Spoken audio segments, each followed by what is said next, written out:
Hi, ladies and gentlemen. This is Steve Harney, the founder of Keeping Current Matters, with this week's edition of the Deep Dive, where we're going to go over the 5 elements of the perfect listing presentation. What we're trying to accomplish with this, just so that everybody knows, is the last couple of weeks we gave you great ways to go ahead and prospect for listings. Now, hopefully, as you're prospecting for listings, you're going to actually get listing appointments. And as you have those listings and appointments, it's very, very important that we now get the listings. If we did all the work in order to get the appointment, we wouldn't be at our maximum right at the appointment. So let's go through that for a second. For about 30 minutes. Let's start off by letting everyone realize, and I think the great agents already know this, that trust is crucial to their success in anything, but most definitely at a listing presentation. Why is trust so crucial at a listing presentation? It's pretty simple. They have to trust you enough to let you, number one, sell possibly the largest asset their family owns. In most cases, that's true. Number two, set the correct market value on that asset, set the price. Number three, set the time schedule for the liquidation of that asset, how long a listing you're going to take. And number four, set the fee for services required to liquidate that asset, meaning what are you going to charge them in the form of a commission to go ahead and get that house sold. Now, if you look at those 4 things, you're selling the largest asset, you're setting the price for that asset, you're setting the time schedule for the liquidation of the asset, and you're setting your fee, that's a tremendous amount of trust that you're going to have to build in that person. All right. And sometimes we forget the other side of the table, what they're going through. So I just wanted to point it out, because what a mistake that a lot of agents make, the 2 biggest mistakes that they make when they begin their listing presentation is, number one, they start bragging about themselves. And number 2, they start bragging about their company. And you don't build trust talking about you. You don't build trust by saying how good you are, how good your company is.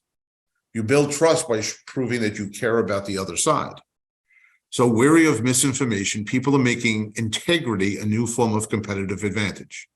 More important than ever to building brand equity and differentiation, trust has become a precious commodity. That's Ford Motor Company saying that. But that applies to the same way to your real estate business. You're building brand equity and showing your differentiation at that listing presentation. If you can't do that, if you're not building who you are and showing how you are different, why would they list with you instead of listing with someone else? So let's talk about that. How do we get there? How do we get to building that trust? Well, let's start off by identifying what are the 5 elements of the perfect listing presentation. Number 1, you have to build instant rapport. Number 2, you have to identify the seller's needs, and that's the one we kind of drop the ball on the most. Number 3, we have to explain our company's value. Remember, that comes number 3, not number 1. We have to communicate our personal value. Again, that comes number 4, not number 1. And then lastly, we have to develop that trust by doing all of those things together. So building instant rapport, just make sure that you respect them as soon as you walk in the door. You probably want to go through the house again. Make sure that you turn around and figure out where they're most comfortable doing the presentation and where you are. In most cases, if you're going to use either a laptop or you're going to use a binder of some sort to show them some things, you want to be at a kitchen table or a dining room table. Then just explain that to them. You want to come in very, very very, very enthused. And then you want to ask them to see the house one more time, to go through the house one more time. And just look for little things that you might be able to build rapport with. That child plays soccer, so does yours. You go to the same church. There's something along those lines. And it doesn't have to be a lot, and it only has to be for a few seconds. 1 sentence, really. But you don't want to go in there nervous. You don't want to go in there like, all right, this is what we're going to do, and try to take control. You want to slow that down a little bit. Now, here's the most important part. You have to identify the seller's needs. Now, I'm showing you here a paper. Now, some people might still go in with legal pants. There's a real group of people, a large group of business people that believe that we've lost the tactical side of having business where we can write things down. But even if you have like an iPad that you're using pen on. What I want you to do is really make sure that you figure out the person's needs and their answers and their resources. You're not going to talk about what you can do until the resource column. So let's break that down. Have your pad, throw a line across, 2 down. And again, this could be on an iPad or some sort of tablet. I'm not saying it's got to be like a legal pad, but the concept I want you to take hold of, right? In the first column, and you're going to tell them this, the first thing I want to establish is what your needs are. What are you hoping to get out of the sale of the house? Because now there's another way you can build instant rapport, because what are you talking about? You're not bragging about you. You're not bragging about your company. You sat down and the single most important thing to you was them. What are your needs? What are you looking to get from the sale of the house? All right. And I'll give you the 5 of them. Now, sometimes agents get nervous. Oh, well, what are they going to say? Every homeowner has the same 5. They might say it a little bit differently. You might have to turn it around, but every homeowner has the same 5. They want to get the house sold. They want the most money. They want the least amount of time possible or on a time schedule. They want the fewest amount of problems and complications. And they want to be able to get help with them finding their next house. Okay, so when you say, what are your needs? This is what they're going to say to you. It's not, they might not say, I want the least amount of time. They'll give you a time element. Listen, I'm really hoping to get out because we're building a house down in Florida and the foundation's already in. And then you write down, all right, time frame. Well, we have to sell it as quick as we possibly can because we're running into a challenge. I got to get transferred. All right, so you want the least amount of time.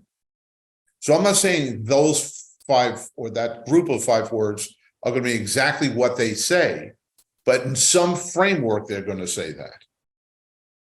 All right. So now if you turn around and you say, all right, if you're looking to get the house sold for the most money, for the least amount of time, with no complications, and you need help on the relocation, let's talk about what the answers to those needs are. Well, we need a marketing plan. If you want to get the house sold and you want to get it sold for the most money, we need some sort of marketing plan. We need qualified buyers, because if you want to remove the hassles, we want to make sure the person who puts your house in the contract is going to be able to close on that house. And again, ladies and gentlemen, these are generic answers. They're not talking about what you do yet. The needs are their needs. The answers are generic. This is what their needs require. Negotiation skills. If you're looking for the top dollar, then you definitely want someone that can handle the negotiation skills. Do you want somebody to be knowledgeable? If you want them to take away all of the hassles, then you're going to need somebody with knowledge and experience that have gone through the process or are involved with a company that has gone through the process enough that they'll be able to handle those things for you. And the last one is you want someone that knows how to take control. All right. That's really important, because we're going to have to negotiate with a bunch of people, or the person you hire is going to have to negotiate with a bunch of people. They're going to have to negotiate with the buyer, maybe the buyer's agent, maybe the buyer's attorney. There's a whole list of people that's the case. So you want good negotiation skills, but you also want someone who's willing to take control of the sale of the house. All right. So there's a saying that I used to say all the time, where no seller wants to deal with a pushy salesperson, but every seller wants to hire one. Let's say that again. No seller wants to deal with a pushy or an aggressive salesperson, but everyone wants to hire one. Now, I'm not saying being pushy or aggressive. I want to change that word to control. They want someone who knows how to take control and get the sale to the finish line. Now, once you go through their needs and answers, now you can start talking about you and your company, because if those are the answers, you want to turn around and say, all right, what can we do? All right. What do you need in order to have a good marketing plan, find qualified buyers, know the person has negotiation skills, know that they're knowledgeable, and know that they can take control? And that's where you go to your resources. And the first resource is your company value. What does your company have to offer? And number 2, you want to talk about your personal value. Besides, and in addition to your company value, what do you offer? Because there's a good possibility you might be competing against one of your own agents, an agent in your same office for that particular listing. See, not only do you have to differentiate the company, you have to differentiate yourself. But again, ladies and gentlemen, understand by the time you get here, you've already talked to them about their needs. Without being salesy, you've already talked to them about what those needs are going to require. And then you're giving yourself the right to say, well, if you need a marketing plan, qualified buyers, negotiation skills, knowledge, and control to get what you need, let me talk to you a little bit about how our company has the resources to come up with that, to help you with that. So the next step would be explain your company's value. That's where you want to go. What makes your company different than the other companies that might be competing for that, or what makes your company different than the companies other listing agents might come in that are going to try to garner the listing, to list the house? How is your company different than their company? Here's a couple of suggestions. What are the fundamentals of your company's marketing plan? Do you have an internet marketing plan? As a company, do you have an internet marketing plan? You might go into the next step. You might go into what you personally do, but what's your company's marketing plan? Number two, how do you find and qualify prospective purchases? Do you have an affiliation with a mortgage company, a legal affiliation with a mortgage company? Well, how do you qualify those people? What does your company do to make sure that the person coming in to look at their house is qualified to buy that house? And what's your company's ability to manage the overall process? Remember, we talk about control. Now, this last step here is really important, especially for newer agents. If you're a newer agent and you're a little concerned about, say, talk about control, talk about experience, you then want to lean more on that third part. What is your company's ability to manage the overall process? And where there, you might lean on the owner of your company or the manager of your office and talk about that there's teamwork that's involved. If you're a member of a team, you want to talk about your team leader and how they get involved in the process with you. And ladies and gentlemen, let me explain that. When I say explain your company's value, I went right to the main company, the name on the sign, the big name on the sign. But what we're really talking about, if you're part of a team, that could be your team's value. What separates your teams from other teams or from other companies. Then you can get to communicating your value. And this is a crucially important part because they're going to list with you. They're not going to list with their company. They're not just going to list with a realtor. They're going to list with you if they feel comfortable, if you've built that trust. So things I would say, communicate your personal value. If you have any previous work experience or industry designations that separate you from other agents, now is the time to mention it. If you worked in negotiation for a union for 20 years, retired from that job and then got into real estate, let's talk about that. If you were a nurse or a teacher and you understand the teaching process and how to sit and talk to buyers and help them through that process, let's talk about that. If you have the special designations, if you are a senior real estate specialist, so that you have a special designation to work with, or you have a special designation to work with the military, this is the time to bring that type of situation up. Even if they're not involved with that, even if they're not in the military, you're letting them know that you do work very closely with military families, and maybe one of them are going to buy their house. Number two, if you're taking a negotiation class in the past and received a certificate for it, take the syllabus or the brochure for the class and make it part of your presentation. Ladies and gentlemen, as we move through this year and move into next year, there's going to be more pressure on price. Interest rates are up high. We know that. There's going to be pressure on price. I'm not saying prices are going to come tumbling down, but I do think that there's going to be pressure on making sure that you know how to get the price you want for your house. If you've taken a negotiation class, make sure you have that certificate and talked to that issue, how important it is to negotiate. We didn't have to negotiate the last 2 years. In many cases, the people just bought the house. They didn't even say that they needed an appraisal approval. They waived the appraisal. They waived the inspection. It was also, we didn't have to negotiate a whole bunch of different things. Well, now we do.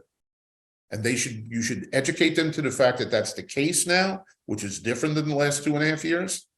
But then if you have that certificate and you can show it at that moment, that's really powerful.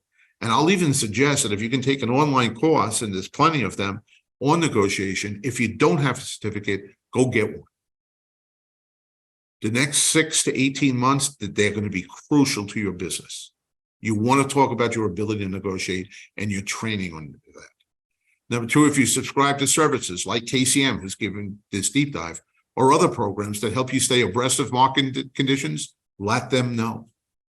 If you're a KCM member, wear that badge proud. If you're a member of a special training, wear that badge proud. I take my time to understand what's happening in the industry so I can convey that to you and help you make the best decision at this moment in time in the residential real estate market. Now, something different. We built a rapport. We identified their needs. We talked about them at the beginning of it. We had identified what they would need to get those needs accomplished. What are the resources they would need? Not necessarily the resources, but the answers to those needs. And then we explained to them, we have the resources to help them get the house sold for the most money, for the least amount of time, with fewer problems or challenges, and we can help them with the relocation. Now, the last part about knowing the market, it's not about having the dots, it's about connecting the dots. So I'll give you an example of what that means when I say you have to know the market.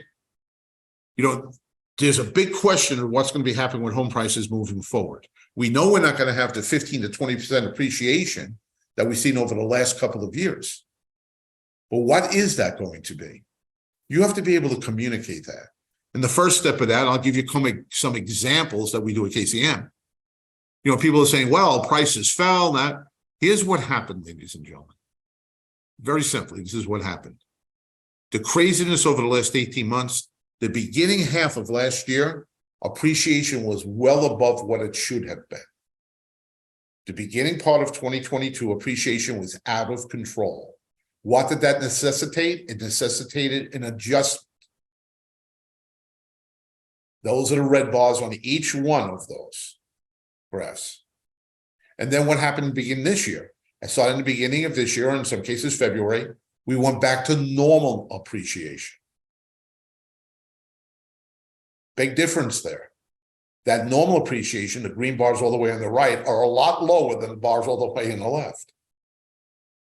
But what happened was last year, appreciation got out of control. There was a correction, and now we're going back to a more normal market.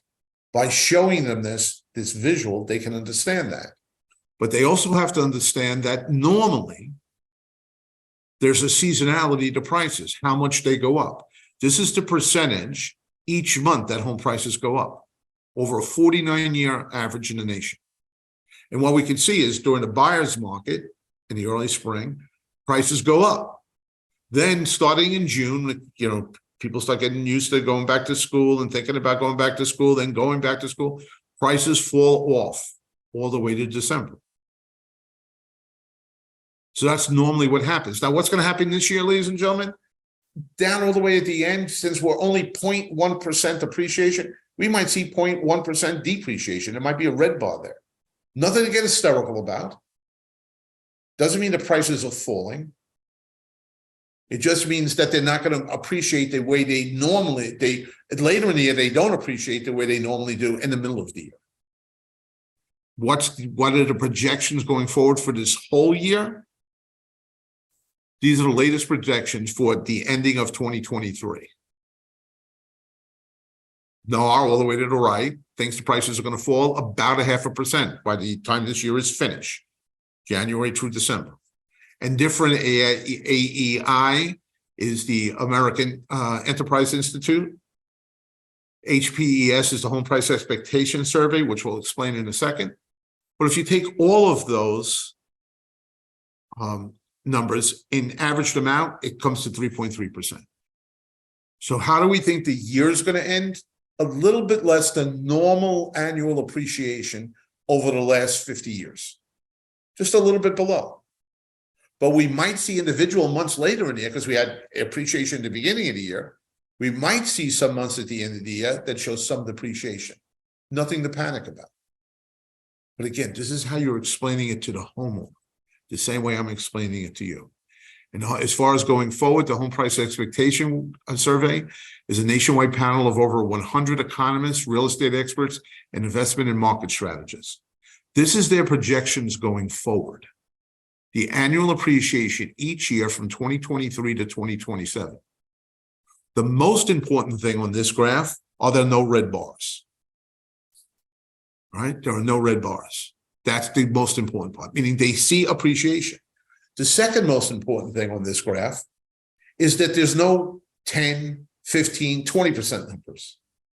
We're going back to normal appreciation, which is somewhere between 4 and 4.5%. So we might have a couple of years where we're a little bit below that, but not red, not depreciation. And then we'll catch up. And by 2027, they say we're going to be on normal appreciation. Ladies and gentlemen, if those last couple of slides helped you understand what's happening with pricing and that we shouldn't have a fear about this fall in prices, imagine what it would do to a seller if you took the time to explain that 3 minutes, 4 minutes I just did. That's how you build trust. You know what's happening. You know what happened. You can explain what what's happened. You know what happened. You can explain what's happening. And you can even forecast going out based on data what's probably going to happen. That's real knowledge, ladies and gentlemen. That's how you develop trust. So now let's put the 5 elements to work. When getting help with money, whether it's insurance, real estate, or investments, you should always look for a person with the heart of a teacher, not the heart of a salesman. That's Dave Ramsey, the financial guru. Let's say that again. And he points out real estate. You want someone with the heart of a teacher, not the heart of a salesman. So what do you want to do? You want to teach through the process. You want to let them know, because you're going to be a control person. You want to let them be, you could be a little bit of an aggressive salesperson, but the onus of what you're doing is teaching them what's going to take place as they go through the process. So tying it all together. Build instant rapport, identify the seller's needs, explain your company's value, communicate your personal value, and develop that trust. If you do that on any listing presentation, you will get the price you want, the time, the length that you want for your listing, and the fee for service or your commission. You'll get that also. And if you get those 3 things, the last thing you're going to get is a deal, because the house is going to sell. If you can get the homeowner to trust you, they'll listen to you. If they listen to you and you know what you're talking about, you're going to list that house so it sells, which is their #1 priority. Now, how do you keep on getting there? Please, ladies and gentlemen, this is your job now. If it's your job, what do you need to do? 1, continually educate yourself. We're in a very crazy market right now where different experts are predicting opposite things. Educate yourself so that you understand how to speak to all of those headlines. Number 2, communicate what you learn. Communicate. When you learn something, don't keep it to yourself. Let everybody else know, hey, listen, I know that report just came out and said this, but let me show you the other side of that story. At KCM, we actually give slides that people put on their phones. The agents put on their phones. So if they're walking out of their house of worship on a Saturday or Sunday and they're walking to the parking lot with some of the congregation and someone brings up a question, they actually bring their phone out and explain it to them. Show them what's happening. And if you don't have that right now, then one of the third steps should be you should become a Keeping Current Keeping Current Matters member. That's going to be important. Okay, it's going to be really important. Now, I'm not saying you have to do Keeping Current Matters, but you have to figure out a way that you continually educate yourself on what's happening in this rapidly changing market and be able to communicate what you learn effectively on social media, in your emails, in your direct mail list, and in your individual communications. If you don't have that now, check it out. All right, ladies and gentlemen, if you want, you can go ahead right now. The members, you have this available to you. Just go to mykcm.com. If you're a non-member, you can go to www.trykcm.com/listings.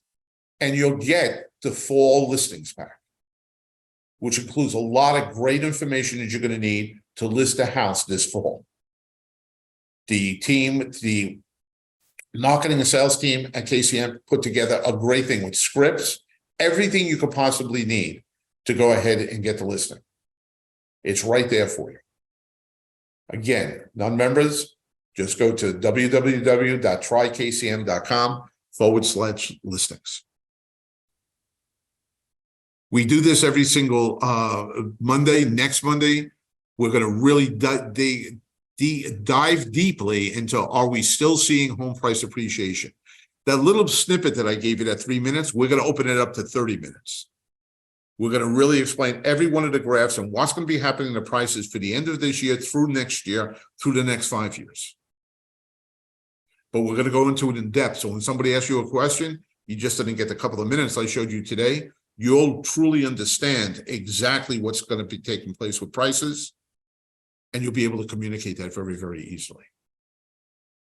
And for the members and anyone that tries KCM, I just want to let you know that the team that handles our Real Talk, and the Real Talk is we give you the scripts, and we give you all the download. If you download the map, you get the scripts, and you get exactly what you need to say with visuals to make a great video. We believe very strongly in videos that keep in current matters.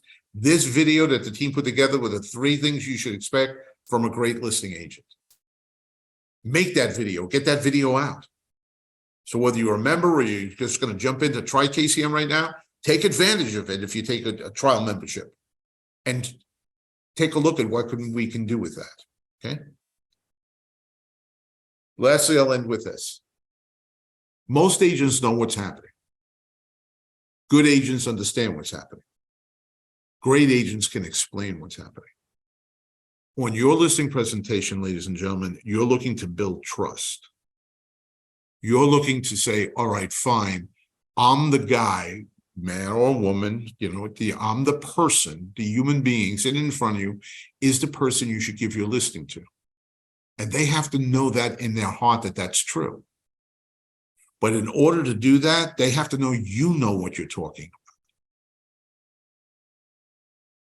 about. And we all probably know, let me just stop sharing for a second.